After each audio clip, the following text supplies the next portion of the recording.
Hello, and welcome to another episode of the William Branham Historical Research Podcast. I'm your host, John Collins, the author and founder of William Branham Historical Research at william-branham.org, and with me I have my co-host, minister, and friend, Chino Ross, voice of the Understanding Scripture and Truth by Chino D. Ross YouTube channel.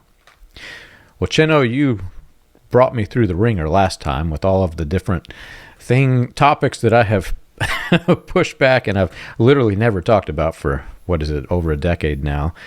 So you opened me up a little bit, and as we were talking and discussing just prior to recording, you're going to open me up a bit more in an area that I'm not as familiar with, but I'm going to do my best.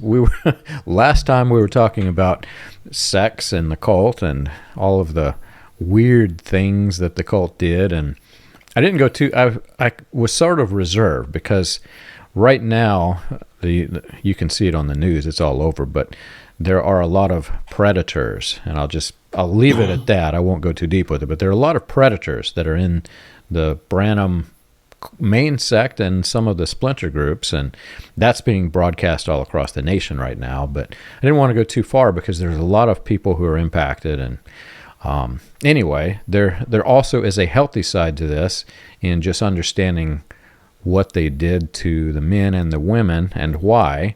And today we're focusing on the women, which may be a little bit out of my expertise since me, a man, was not experiencing firsthand. But I know the topic. I know what it is we're talking about.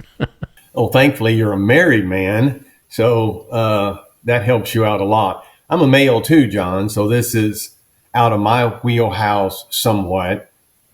But I have felt all along that the heroes of Faith Assembly are the women. And they were the ones most beaten down.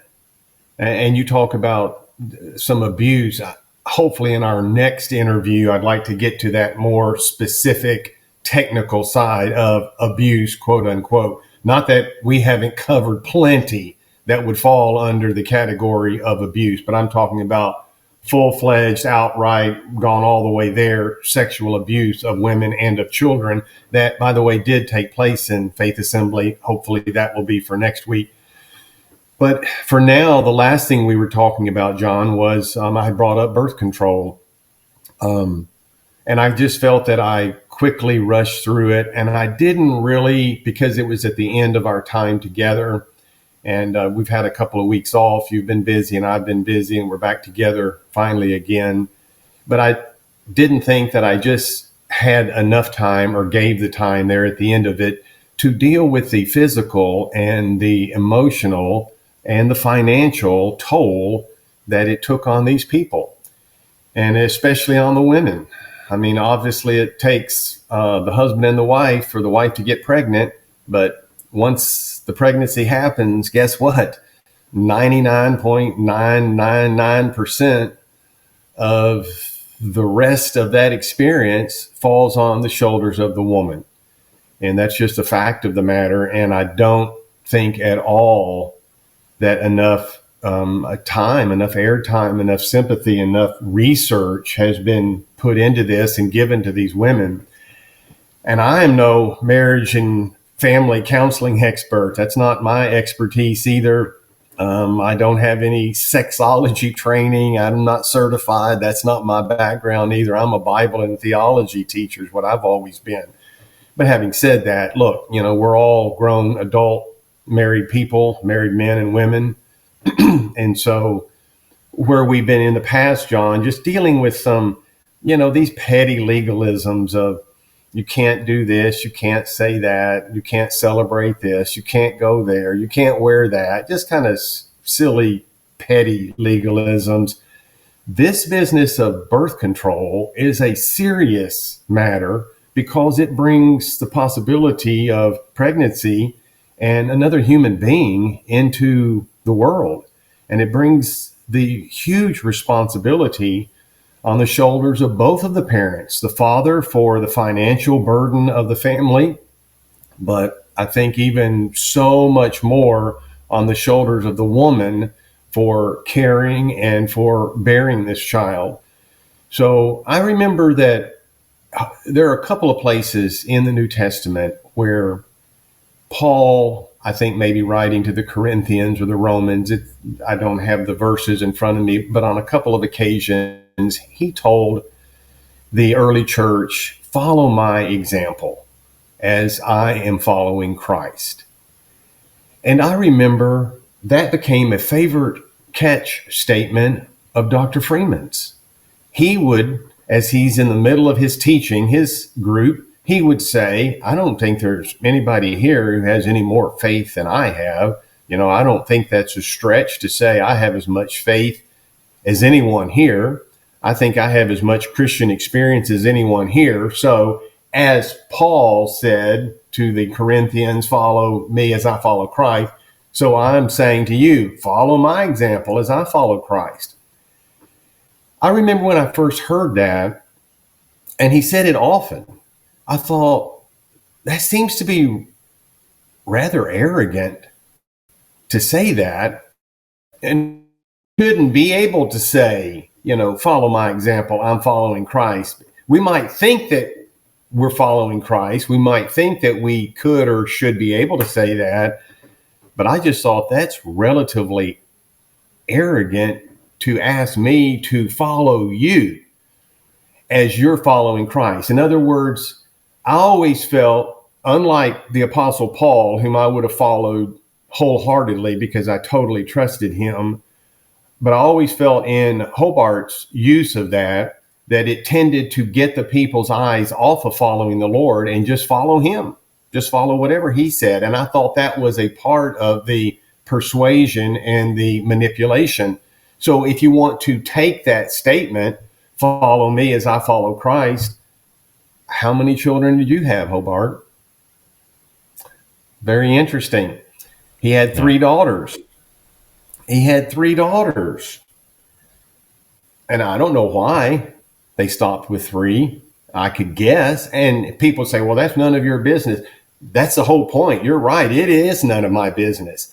And so is it none of his business what everybody else wants to do? Yeah, you're dead on saying it's none of my business why Hobart and June only had 3. But, let's carry it further and say it's nobody's business what anybody else in the church is doing.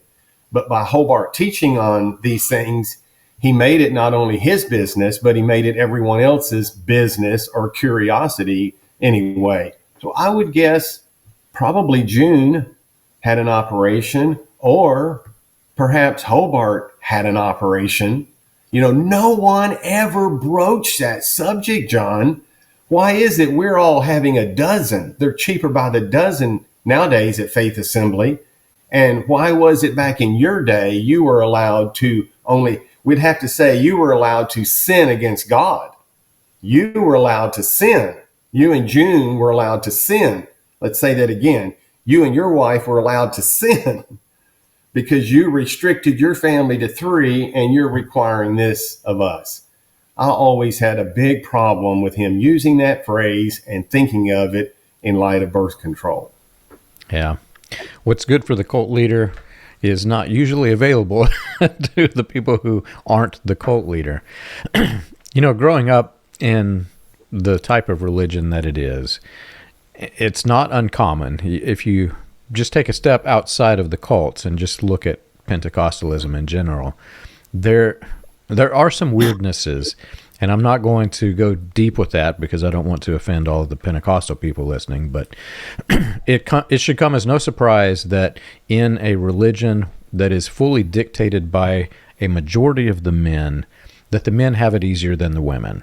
Almost all of the rules, like the dress code, for example, we've talked about that. It's much more difficult for the women. They have to look and dress differently, and they go to the store and you can pick them out of a crowd, and psychologically it has an effect, whether they feel like it does or not. It has an effect. But the men, I remember being in places, if I didn't tell people that I was a member of this thing, they would have never known, because I dressed like them, I act like them, I didn't talk like them to the same extent, but it was difficult to pick me out of a crowd because the rules were easier. And it's no surprise that in a religion dictated by the men, that that is the case. But where it gets interesting, as we're talking about today, the birth control, etc., in these types of religion, sex education is taboo, because what they have done, and this goes much deeper than the cults, but they have taken the act of sex and they've turned it into something that is of disgust. And they, if you let your kids go to school, sometimes the parents would make them sign papers where they could not have sex education in school. A large number of people just weren't allowed to go to public schools, so they avoid it altogether. And those of us who, like my parents, weren't like that. I went to a public school, and I'm fairly certain that I took sex education. It was just a brief subject. But mentally, I was blocking it because I was in this religion where it's so taboo. I thought, oh my gosh, what in the world are they teaching me in here? And so I'm blocking it. Now, years later, that also has a psychological effect, because there are things that I don't fully understand and should. And for example, I'm working with several men, women, and early teen people who have escaped the cult, and they're going through an array of different issues.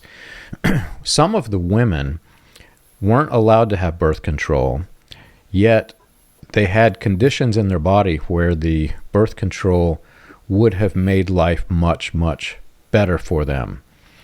In other words, and I'm no doctor, this is out of my element if you can't tell, but for a women's period, for example, they get much more difficult periods unless they're on a birth control pill of some kind. Some women, it actually becomes a health issue. They really struggle because of it. So in a religion that's ruled by men that are limiting women from having birth control and telling them it's sinful if you do, well, now you have another category of women who could have a healthy life if they would be able to follow the doctor's advice and just take the birth control pill. But that's in the Branham cult. Now, I'm sure it's levels worse in the Hobart Freeman cult, where you're not allowed medicine at all. But what I'm trying to explain here is it's flowing downhill. Branham had the same type of doctrine, and it wasn't original with Branham, because the whole foundation of this, in my opinion, had some huge flaws. And if those flaws are carried through Branham and they're carried into Hobart Freeman, now amplify that with Freeman's anti-medicine doctrines. Yeah, absolutely. And we've got to remember that Hobart Freeman, his training was in Hebrew and Old Testament. And what I find is these cult leaders, John, think they're experts about everything, and they want to pontificate on every subject. They really think that God has given them some kind of special mantle, and they have insight that normal people don't have. And, that's just as false as a summer day is long. Hobart was a good Old Testament scholar, and Hobart knew his Hebrew. Hobart couldn't find his way out of a wet bag when it came to marriage and the family. He didn't have a clue. He didn't have a clue how to raise kids. Look at look at his 3 daughters. Here, Kathy, we talked about Kathy and Bruce. She's dating this unsaved boy for 2 years. She knew better than that. Her parents had taught in church better than that. And I'm sure Hobart was clueless what was going on. One of my biggest, greatest concerns as I watched the train wreck unfold those last years at Faith Assembly was Hobart's own personal life. And I'm no Dr. Phil, I'm no Dr. John Collins, who likes his psychology and psychiatry, but I could still sit back and look at Hobart's own life, and he didn't live a normal life, John. Everybody else in that church, the other men, they heard an alarm clock go off at 6 a.m. They had to get their butts out of bed, shower, shave, eat breakfast, get their clothes on, and head to a long day, probably in some mechanical job, field work, farm work, construction work, maybe some office work. And the women were probably already up at 5 because they had children nursing, and they had children to get ready and children to feed. And Hobart did not live a normal life. He was isolated by his own admission, by his own desire, that never sets well for the development of a human being's personality. He had no friends. I've already said before, he's got 3 daughters. He was raised with 5 or 6 sisters. He did not have a relationship with his father. He had a leg 2 inches shorter than the other. He was not an athlete. He couldn't hunt, couldn't fish, couldn't run, couldn't jump, couldn't play, couldn't hit a ball, couldn't do anything except study. That's all he could do. And in one sense, you say, my word, Chino, you're making the guy sound pretty bad off. I feel sorry for him. In some sense, I feel sorry for him as well. But there are ways to deal with that rather than compound the matter by isolating yourself. And he was proud of the fact. This was one of his favorite statements, John. He'd say, God took me through college and seminary. I never made less than an A, but I wasn't out goofing off. I was studying 14 to 16 hours a day. Really?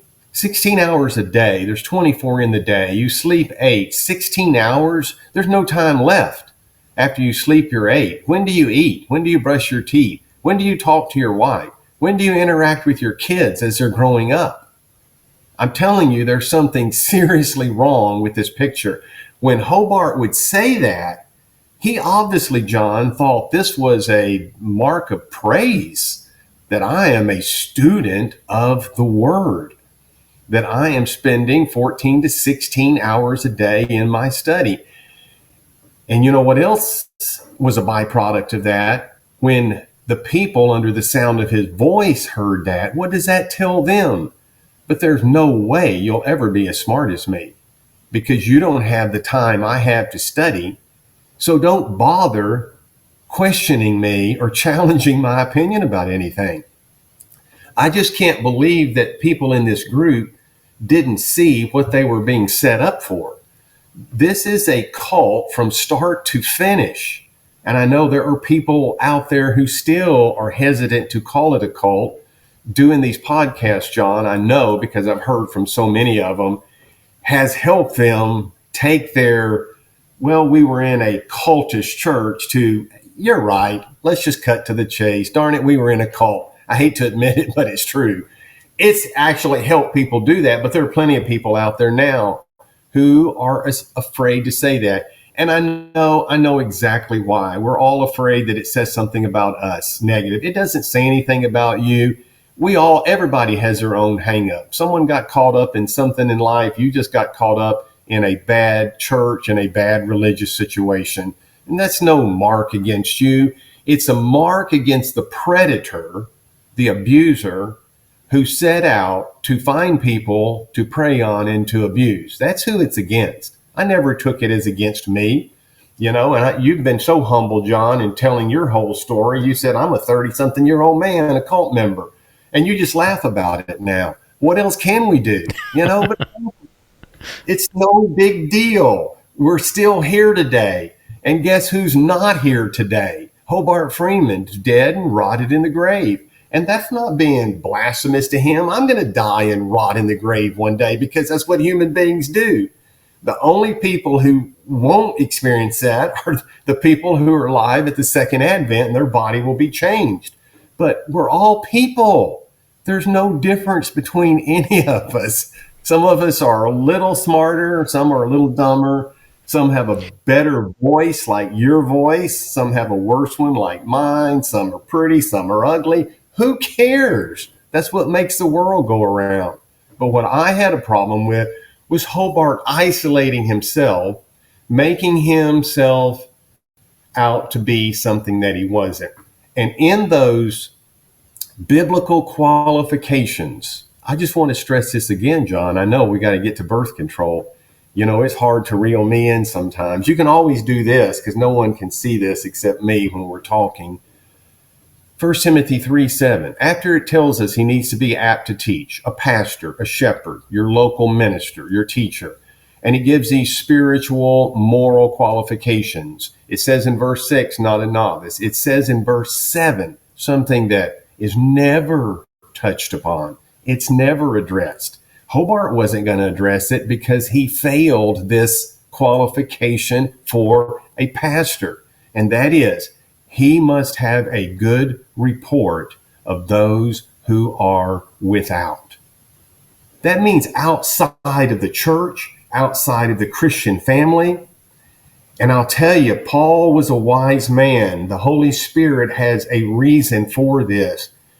When you have to be able to live your life, not just at your study, where you're spending 14 to 16 hours a day, not just in the church, you hop in your Cadillac or Lincoln, you drive to your church, you come in a secret back entrance because you don't want to contaminate yourself with any of the common folk out there.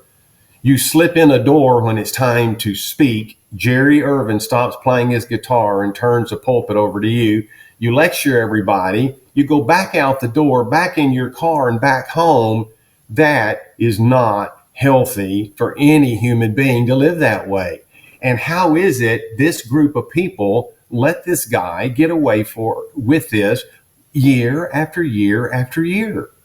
You have to have the ability to do more 16 hours a day to be qualified to lead God's people. If there's one thing Hobart was not, is he was not a pastor. He was a seminary professor, and he was probably a decent seminary professor.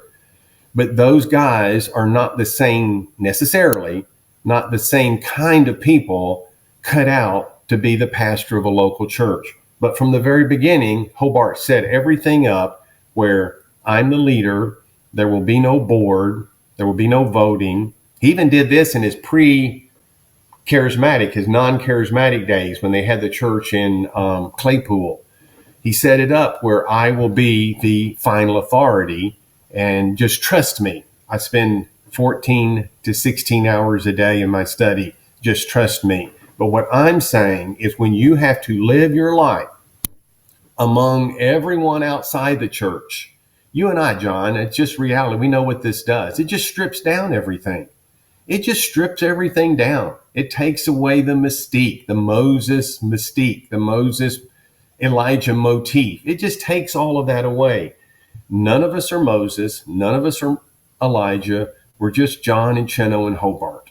That's all we are. We're not going to be any better, any bigger than that. And we shouldn't desire to be anything other than that. But let me give you an example, John. I missed last week because I was on this epic fishing trip. You know, I'm a charter boat captain. I'm a professional fishing guide. And I get a group of guys together. There's almost a dozen of us. And I put it out there on Facebook. I'm going to go fish below Niagara Falls, from the falls in the river out to the bar on Lake Ontario. And I do it all the time. I've done it for years and years. Who wants to go with me? And so I'll get a good group of men. But guess what? It's a mixed group of men. It's people that I know. These are friends of mine. I have a lot of friends in a lot of places from a lot of walks of life.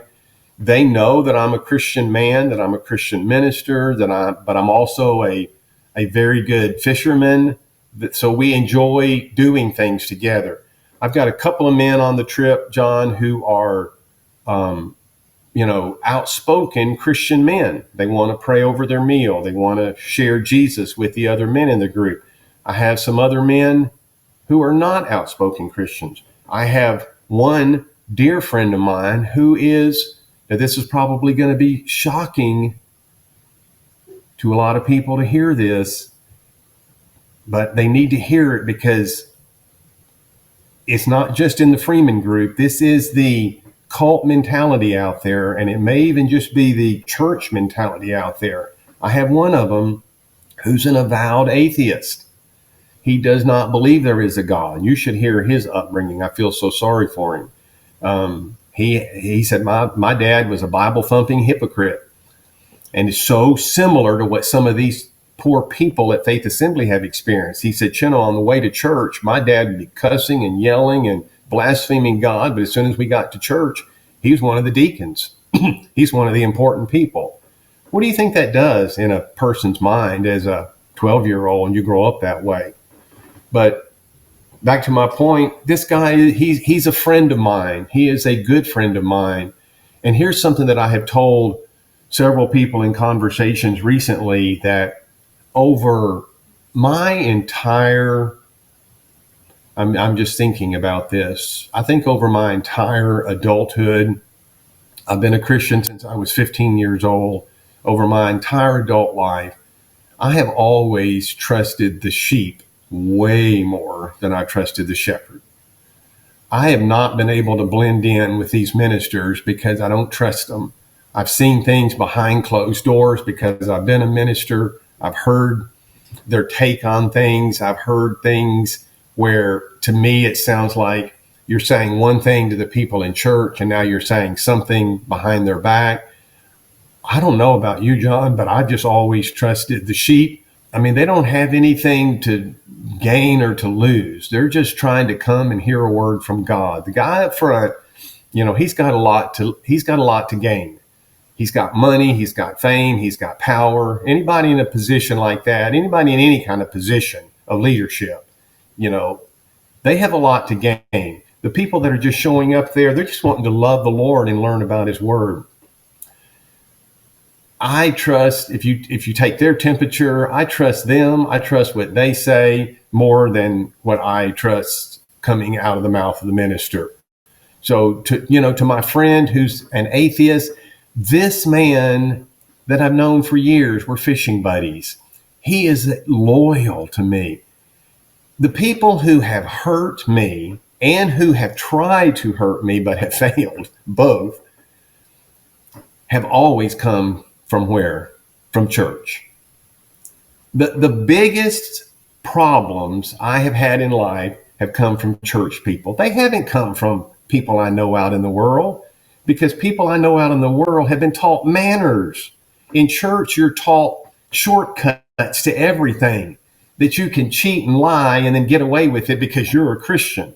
You can hire someone, but a fellow believer, but not pay them for the work because, well, after all, we're brothers, right? We're brothers. You can't get away with that out there in the world. There's real business performed by real people. But you come into this church setting and all of a sudden everything is so shady and underhanded and backdoor that you don't know who you can trust. So yeah, I have several friends who are not believers, and they know what I believe, and I share the gospel with them, and they listen, and that's all I can do. But am I going to say, well, you can't be my friend anymore because you're not a Christian? Who am I? Who in the world do you think you are to tell somebody, well, you can't be my friend anymore? And that's what Hobart tried to do to me. That's what the other ministers under him tried to do to me. You don't agree with us, so you can't play in our sandbox anymore.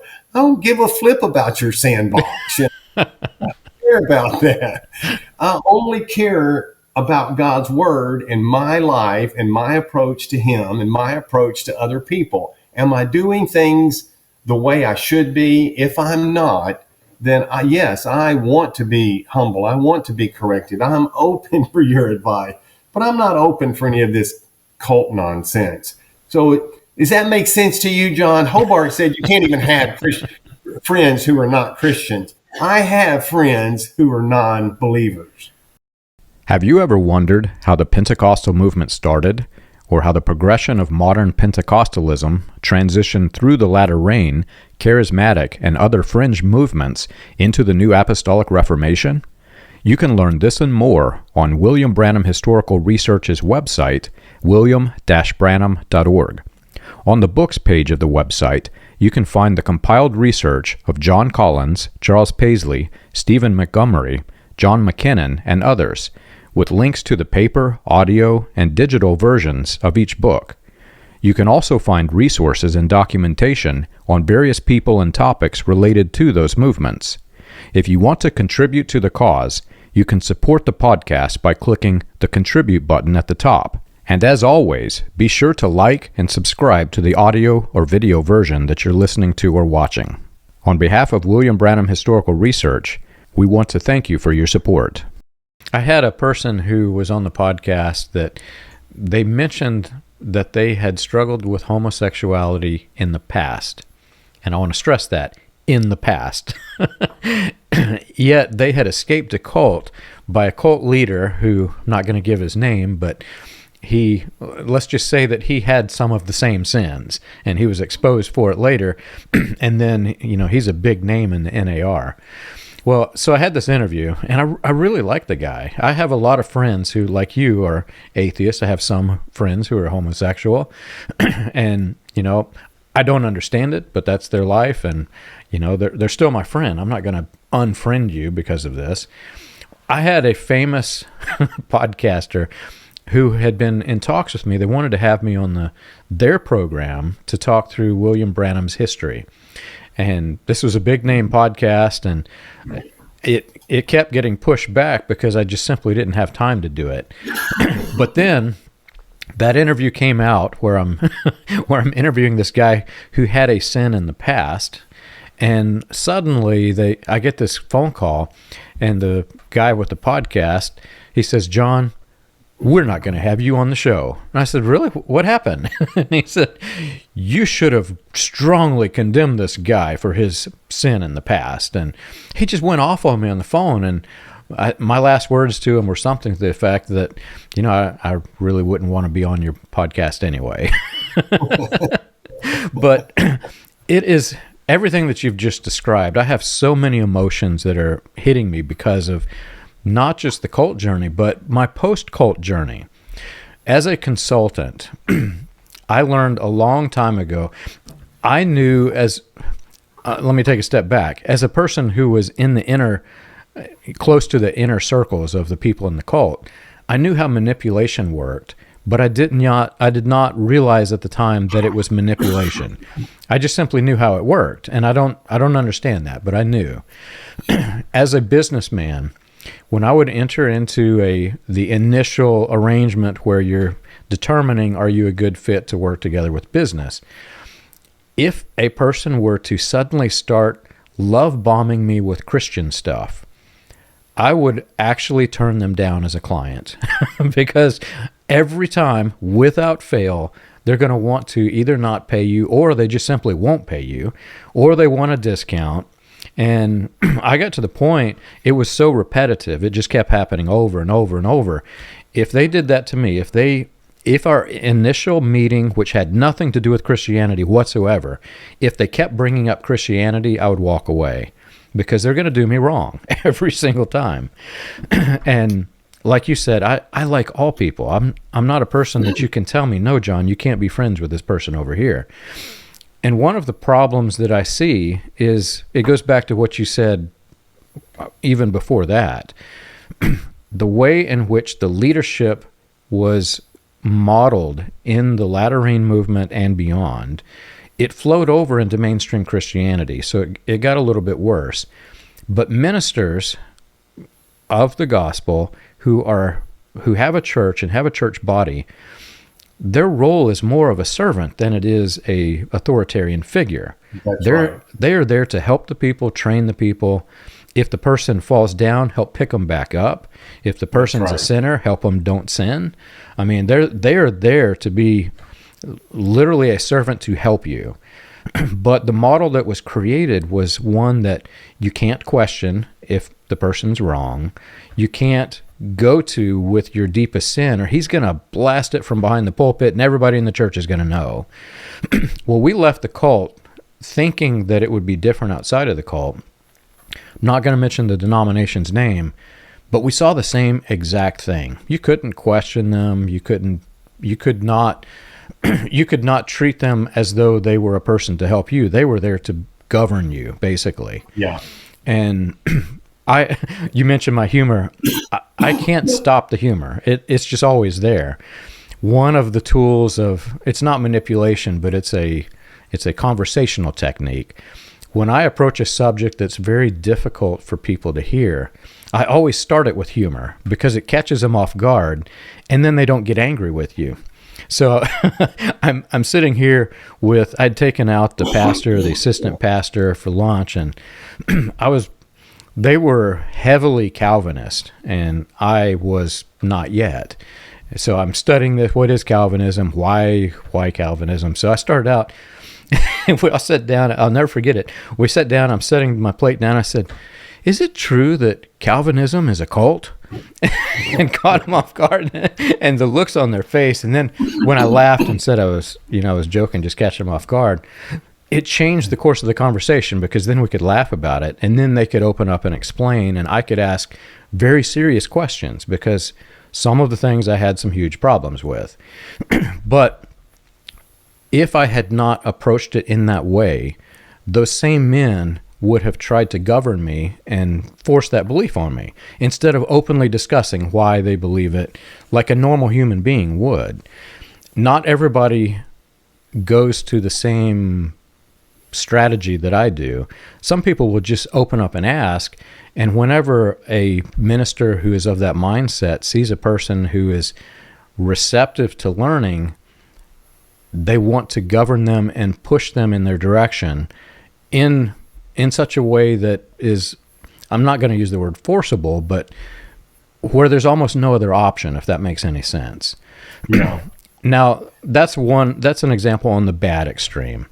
We've tried many other churches. I've actually had some on the other extreme where I could actually approach them and I could just open up and say, hey, you're preaching this thing that I don't understand, and I didn't come from the same background. Explain it to me. And on the other end of the spectrum, they were very open. They would help me. I mean, it was really good, healthy conversations. All this to say, the trouble that we're talking about with Hobart Freeman, with William Branham, with the cults, it's not just in the cults. It has flowed out, and it's largely due to ministers who want to be an authoritarian figure. Maybe they've not gone destructive. And what that does is it changes the perspective of the people who are in those churches. They suddenly feel like they can't go to the person for help. They can't go to ask a question. If the minister says something that's incorrect, which all ministers do, they can't go with correction and say, hey, look, you're wrong here. The Bible says this. You said this other thing. And that's not the way life should be. We're all humans, right?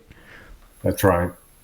I think there's a lot of wisdom in Paul saying that he needs to have a good report of those without. And Hobart didn't. My point in saying that, he didn't. He wasn't without. He didn't know anybody. He didn't have any friends.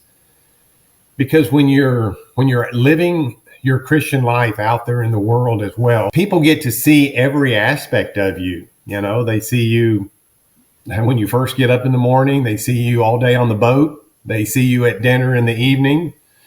But my point in that is, you know, these men that are willing, that want to go with me on these trips, you know, they believe in me. It doesn't have anything to do with what my views of the Bible are.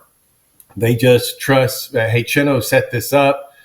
Chino is the responsible person. Chino will take care of us. I trust being on his boat. He's not going to put me in danger. You know, in all our business relationships.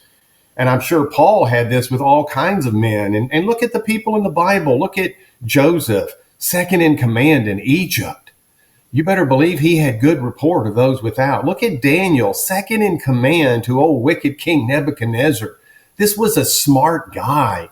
Daniel wasn't just some religious nutcase. Daniel was a godly man, but he was a very intelligent man. He had all of his ducks in a row. And there's no way Hobart could even function outside of his own home or church. You couldn't even challenge anything he had to say. He, in other words, John, did not know how to relate to other people. He was a social misfit. There was something intellectually, emotionally not there. Something had happened. I don't know what it was, but it's just been shocking over the years to watch how strongly people have sworn by his teaching. And I'm talking about to this day, 40 years after the man died sick. He said he was healed. He lied because his leg was still short. So if you say that it's not short and it is, that's called a lie in any normal person's book. So he lied. He died sick. And 40 years later, people are terrified to say anything bad about him. Serious problems there. But let's forget about that if we can for a moment and go to these wonderful, lovely women. Birth control. Where in the world did that come from? There's a 127th Psalm, a psalm written by King Solomon, that talks about what a blessing children are to their parents. And he goes a little further and says they're like the arrows in the quiver of an archer. And then he goes a little further and says, happy or blessed is a man who has his quiver full of them. So there became a Quiverfull movement. And literally, that was the name of the movement. That was actually after Hobart's death and after Faith Assembly. But this whole business that we're talking about of marriage and the family is not unique to Branham's group or to Hobart's. It's in broader evangelicalism out there. It's in broader Western Christianity of how are we to interact as men and women and as husbands and wives and as parents and children. You know, Hobart scored an F on the report card for anything connected to the family. Other people don't score as poorly as that, but it's a question in everybody's mind. And so the Quiverfull movement began. But let's think about this passage in Psalm 127. It's definitely true, John, that children are a gift from God. And there are very specific examples in the Bible of just what a gift they are. Look at Abraham and Sarah and the birth of their son Isaac. He was truly a gift from God. And look at Samuel, who was born to Hannah when she was barren. And look at John the Baptist. There are examples of children who were truly gifts. And even if you weren't one of those biblical characters, I think we all say that, yes, you know, my children are a gift from God. When I have had this conversation, John, with these other people who have 9, 10, 12, 13, I think that might be the highest that I've heard of, children, you know, the first thing they want to say is, now, I'm not saying that I don't love all my children. Well, of course you're not saying that. We know that. You know, none of us, except on a rare occasion on a bad day, would ever have wanted to trade a child in for a refund. All of us have felt that somewhere. But by and large, no, of course, we love all of our children. We're just saying in hindsight, if you hadn't been forced down this path, my guess is you wouldn't have a dozen children. You'd have 1 or 2 or 3 or 4 or 5. You'd have something under a dozen. So, but just because children are a gift from God, well, a wife is a gift from God. Proverbs said that if you found a good wife, you found a gift from God. Does that mean you want a half a dozen of them? Of course not. You get a half a dozen mother. You get a half a dozen mothers-in-law if that happens, man. Yes. No. So a wife is a gift from God. Does that mean, can we just use that logic and say, yeah, I would like 2 or 3 or 4 more also, Lord? No. We want one wife. We want however many children, but that's not for the cult to determine. That's my whole issue here. It's not for the cult to determine. That's for you and for your wife, or you and your husband. And it's not for your mother-in-law to determine. Speaking of mother-in-laws, bless their hearts. I have a wonderful one, by the way, and I'm truly blessed. I say that in all honesty. But back in the day when the no birth control was prevalent at Faith Assembly, and you've got these young 26-year-old women who have 2 children, and the youngest child is 3 years old now. Oh no, what is that telling us? You have mother-in-laws, nosy mother-in-laws, and other people in the church who began asking, well, so what's going on? Like, it's none of your darn business what my husband and I do when we close our bedroom door. It is none of your business. But here we go back to the person who had 0 manners, John, in my opinion, and that was Hobart Freeman. He was trained in theology. He was trained in Hebrew. He had never taken one class from Miss Manners. If you go to manner school, you learn manners. And one of the things about manners is you stay the heck out of other people's lives. I've always felt I have enough to deal with in my own sinful life. And I can barely get through a day by myself dealing with my own flesh and temptation. Who do I think I am to have time to tell everybody else where they're going wrong, especially when it comes to the area of children, and especially when I only have 3 myself. Yeah. I have a good mother-in-law too. I should clarify that, but it's a common joke among men, so that's why I brought it. I studied everything out to unbelievable depths of information, as you already know, but one of the things that I became curious about was birth control. In the Pentecostal circles, that the cults that deny the people from using birth control, many of the men, and usually it's a man who preaches this way, isn't really educated enough to understand what he's saying in the first place. And if you apply just a little bit of critical thinking, along with just a little bit of common knowledge about history and ancient history, none of what they say makes sense anyway. I grew up listening to argument after argument how birth control was a modern invention because this is a sinful world that's far more sinful than it was in the ancient world, and God's about to destroy it because it's so sinful. And so he would connect those two things together. He would connect birth control to sin. And so the people would obviously, deny themselves from using birth control for this. I was watching a documentary one time, and it was going through the way of life for the ancients as compared to today, everything from medical science to physical science to all kinds of different comparisons. And it was fascinating because, like cataract surgery, for instance, which uses this little tiny needle into the eyeball, you think this is a modern invention that we could only do in today's world, and they have uncovered devices from ancient Rome that are made of brass, where the doctor doesn't have a vacuum. He literally had to suck it with his mouth, but they were performing cataract surgeries back in ancient Rome. And one of the things that they showed in the documentary, which just suddenly I was a little shocked and I had to dig deeper, they showed an ancient condom. And way back then, and even predating Rome by I don't know how many centuries, they made them out of lambskin.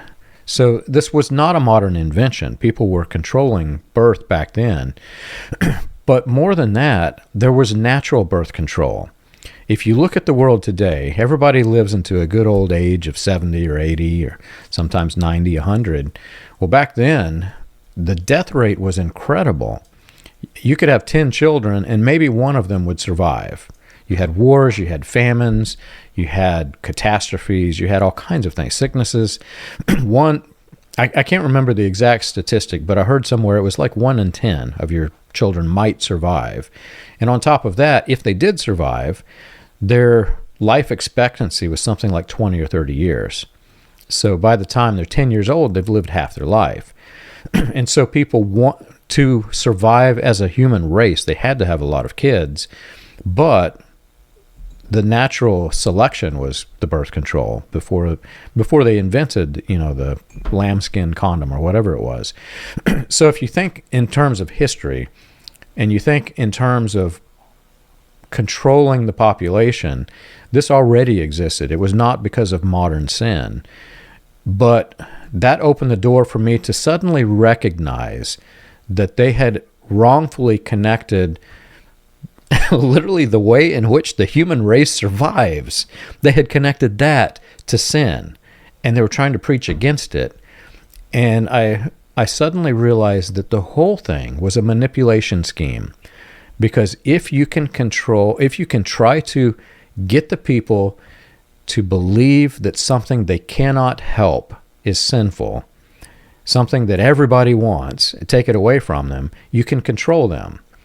And I recognized that it was just, the whole thing was wrong. So that led me down the path of studying not just, it's a weird transition, but I went from studying birth control to how and why cults govern the people by taking things away from them.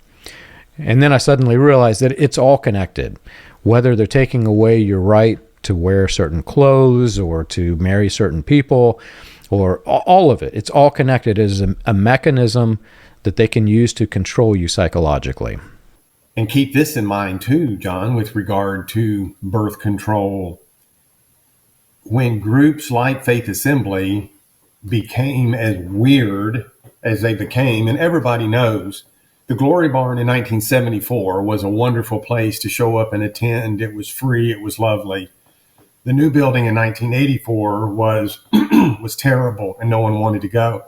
So with no true conversions coming from without, the church can't grow by any other method but by within. And so you prohibit birth control to keep the cult going. Here's a text I got just this past week from somebody. He said, toward the end of my time in our Freeman influence cult, I remember not even wanting to invite anyone to church. What with the head coverings and children being wailed on in the back rooms and the sick trying to confess their way out of illness and death and people competing for the highest overcomer position, I remember thinking, those people outside my church are way better off than me. Yeah, it was just too embarrassing to invite anybody to church. This guy goes on to say, it's so interesting to see how the Lord is using you and John to bring all this out into the light. There is real healing in it for me. And that's why we do it. Do I have an axe to grind with Hobart? Technically, no, because Hobart's not here anymore. But do I have an axe to grind with the message? Absolutely. Because it's just destroyed people's lives. And I've never been hesitant to be quiet about it. I just didn't have such a wonderful platform as I have with you because of all the work that you have done here in the background with all of these cults.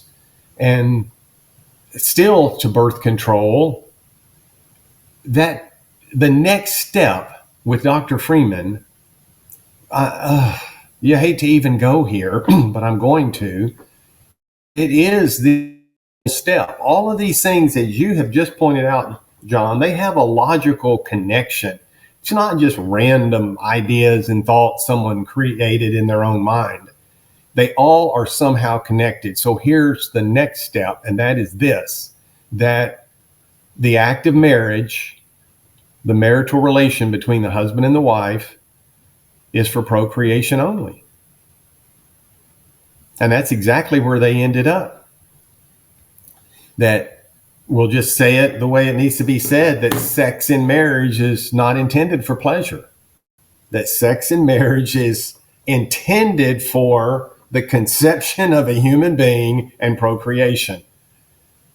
And no, I have no degrees in marriage and therapy and sex counseling and don't want any degrees in that. And no, that's not my expertise. And yes, there are people out there way smarter than I am who can address all of these, who really can truly address these areas way more professionally than I ever possibly could. But I'll go back to what I said way earlier, John, in this interview. We're all adult men and women. So you don't have to have any degrees. And your mind just works because you have a mind. And you go, wait a minute. Sex is for procreation only. That can't possibly be true. That can't possibly be true. Just what we know about the experience tells us that can't possibly be true. God must have intended other things by this. But we've got this 60-plus-year-old old guy up there who hadn't had kids in years pontificating on how people should behave. I've never done that as a minister. I would be terrified. I would feel like I have no manners to tell other people what they should be doing in their marriage, behind closed doors, in the marital bed. The writer of Hebrews says in Hebrews 13, marriage is honorable in all and the bed undefiled. Then he goes on to say, but whoremongers God will judge. But let's stay with the first part. Marriage is honorable in all and the bed, the marital bed is undefiled. And that's what the Bible says. That is what the Bible says. That's not what Hobart Freeman said. But I always tell people, you always have the choice. You can follow the Bible or you can follow Hobart. And those are two different paths. Those are two different options. Following Hobart is not following the Bible. And following the Bible is not following Hobart. Hobart had the whole marital relationship sullied. It was dirty. It was complicated. There were problems. You've got men bossing their wives around. A couple of women told me in the past, I'm going to say 10 days, to this day. Now, they're not involved, but their relatives who are not free of the cult. Yeah, well, such and such, we'll just say my friend had to ask her husband if she could turn on the furnace yet, because she and the kids are getting cold. I about blew a gasket, man. I'm like this. And she said, I've seen you do this, and that's what I need to be more like. I said, yeah. So she asked her husband, could she turn on the furnace? What country are we living in? What is wrong with these people? That woman is a human being. If she's cold, you go turn the thermos on. And the thermostat, rather, you go turn the thermostat up. And if the husband says we can't afford it, who was it that helped create those 10 children? I'm sorry, but he was part of that too. And I'm sorry that he has to work all these long, hard hours. I'm sorry, but we all bear responsibility for whatever choices that we have made in life. And although I much prefer being gentle with these people, because it all goes back to the leadership, John. It all goes back. Some of these men would not have had 12 children. And they would have gone on and finished their college degree, and they'd be sitting in an office instead of swinging a hammer out in sub-zero temperatures. And my heart goes out to them. It's not their fault in one sense that their life is where it is. It's because of the leadership. And that's why I continue to have this burden and to speak in no uncertain terms. I don't think anyone ever would wonder. I wonder what Chino thinks about Hobart Freeman. I want to speak in no uncertain terms, whether it's Freeman or Branham or any of these other leaders out there, the Kansas City people, the IHOP people, they all have the same techniques that we are up on the stage. We are shepherds. You are just dumb sheep, and you need a shepherd to lead you in the right direction. And it's all money, it's all power, it's all fame, it's all position. It all goes to their head, and we all end up with the same mess that we are still dealing with this today. So I say all hail to the Women of Faith Assembly. You want to talk about, I'm a male, you're a male. It's hard for me. It's not hard, it's impossible for me to even understand what the women have gone through. It takes two to get pregnant. And after the pregnancy happens, one of them passes off the scene. And one of them is carrying that growing child and all of the uncomfort and trying to sleep at night and being too hot in the summer. I watched my wife go through this, but still, there's no way I can even imagine. And then you are going to deliver from your little small body that big old thing right there. You're going to deliver that thing somehow. And then you're going to nurse that and feed that and change the diapers. All hail to the Women of Faith Assembly. It takes two to get pregnant, but it takes a strong woman to carry that child, birth that child, nurse that child, develop that child, feed that child, change that child, respond to all of the crying.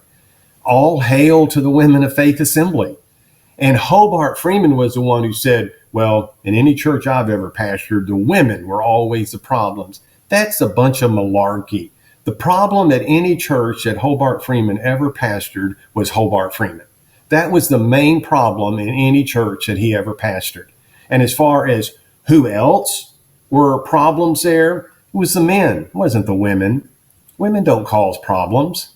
Why is it that we want to talk about a spirit of Jezebel all the time? Jezebel had a husband whose name was Ahab. He was the king of Israel. He's the one who did everything wrong and allowed all this in. Nobody ever has a spirit of Ahab cast out of them. It's always a spirit of Jezebel. We always want to blame the women for everything. I just don't think that's the way that it really is, John.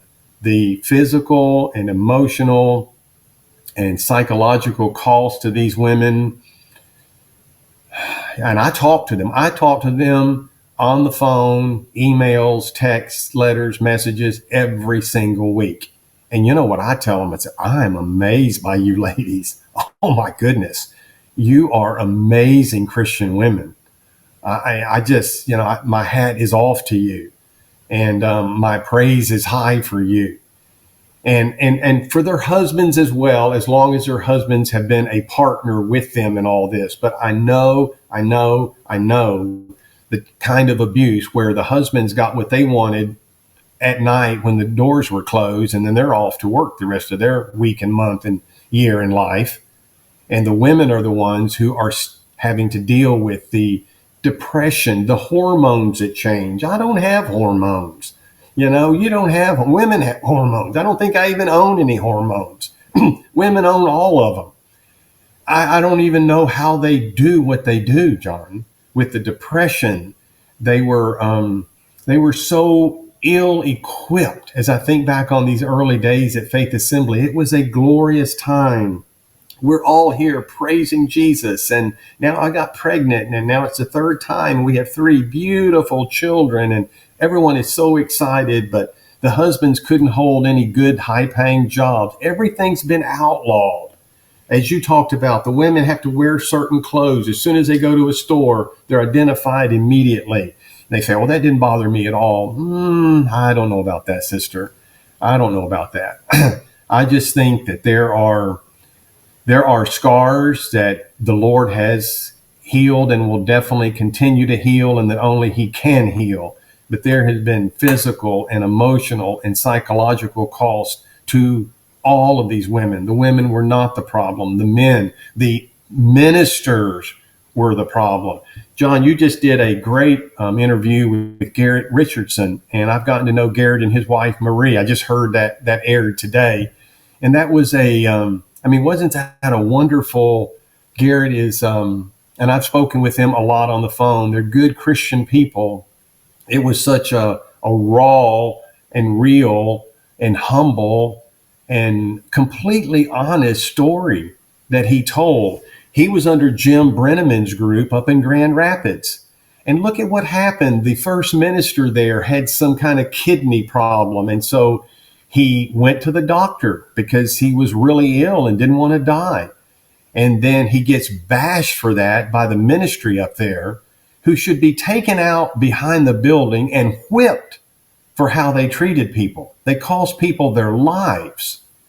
And so he feels guilty. So now I've repented, the brother said, who was the original minister up there. I've repented, and now I'm just going to trust the Lord. And the brother died.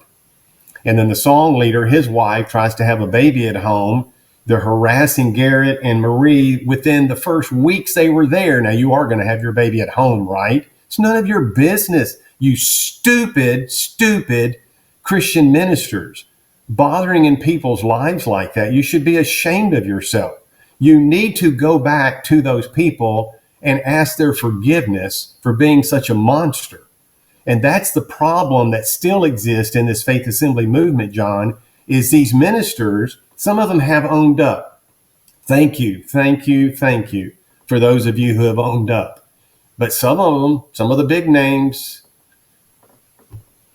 names, Steve Hill, Jeff Barnett, 2 of the biggest names, they just go underground, hide, and then they pop up somewhere else, a minister chasing some other dream. The very people who ruin people's lives, who cost the life. So that man is dead. That man died. Have you ever apologized to his wife and children for being part of the reason? By browbeating him into not going to the doctor, you caused his death. You were a part and parcel of that. Have you ever gone to his wife and said, I am so sorry, but in my blindness, in my ignorance, in my foolishness, I gave wrong counsel. I mean, we've all given wrong counsel. I've given wrong counsel in my life. But what do? We go back and we make it right. And then the song leader's wife has a baby stuck in her birth canal and she ends up paralyzed over it. And so now he is removed as a song leader. You not only have caused this woman this tragedy in her life, you won't let her get in a wheelchair because that looks like you're leaning to the arm of the flesh. You put her in a cushioned chair. I mean, this is like third world stuff. This is like Neanderthal behavior, John. You put her in a cushioned chair at the back of the church. And then because it doesn't look right for you to continue to be our song leader since your wife is paralyzed in the back of the church. Not only are you going to paralyze them, but now you're going to punish them as well. You should be ashamed of yourself. You should have been taken out and whipped behind the building by the other men in the church. That's what should have happened. And John, this isn't just stuff in the past. This is still going on in these splinter groups out there today. So I'm not going to be quiet about it. I want to say again in my conclusion today, and there's many things in my notes and thoughts that I missed, but all hail to you women of Faith Assembly. I'm thankful for all of you, and I'm proud of all of you. And if no one else will tell you that, I definitely will. Yeah, my heart goes out to them in the same way. I wasn't there. I didn't see the levels that it went to, but I can tell you where it came from. I saw some of the foundations that developed into that doctrine, and even at its foundation, it was horrific for the women. So I can't even imagine what it developed to in Faith Assembly. But this has been a little bit difficult for me because, it's a very touchy subject, and it's painful to listen to how badly people were treated. I joke an awful lot, and the joking is usually at myself, because I believe some things that I recognize now were absurd, and I can laugh at myself for this, but this, me too. What they did to the women, I can't laugh at. It rips your heart out to think how badly they treated the women in this cult. But anyway, we'll move on, and we'll hopefully get into something that's a little bit less painful next week. We've got so many different topics we could go to, so thank you for doing this with me. Thanks for allowing me to talk about this, John. I'm hoping I'm not causing emotional problems in the back of your mind. Well, it's always there, but I counterbalance that with the humor, and it makes me okay. So if you've enjoyed our show and you want more information, you can check us out on the web. You can find us at william-branham.org. For more about the dark side of the New Apostolic Reformation, read Weaponized Religion, From Christian Identity to the NAR. Available on Amazon, Kindle, and soon, Audible.